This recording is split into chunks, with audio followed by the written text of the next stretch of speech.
आज कलियुगामध्ये बघा बरं, कीर्तन भजन करू लागलं, म्हणणाऱ्या वाजवणाऱ्याला इतका थाट आहे.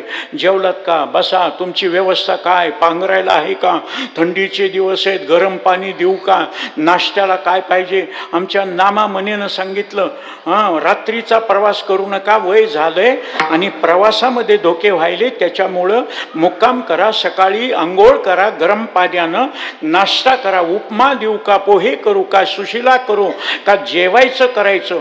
इतकी व्यवस्था कोण येते, आम्ही कोण आहेत.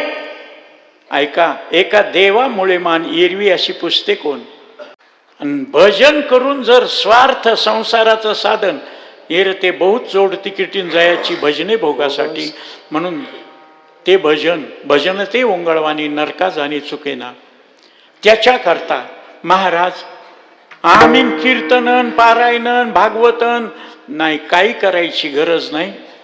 मग तुमचं संचितामधलं पाप जाळण्याकरता, दुःख नाहीसं करण्याकरता, त्या पापाचा पुरावा नाहीसा झाला पाहिजे. शास्त्रामध्ये पाप पुण्याचा तराजू यमाकडे, चित्रगुप्ताकडे लेखी. पाप केलंय का पुण्य केलंय, पाप केलं की त्याला दुःख, पुण्य केलं की त्याला सुख. धर्माची तू मूर्तीन, पाप पुण्य तुझे हाती. मग तिथं तसं पुरावा, अरे बाबा अजामेळ पाप राशी, पापाची रास होती ना. आपण ती जळून गेल्यावर बीज भाजून केली लाहीन, आम्हा जन्म मरण नाही.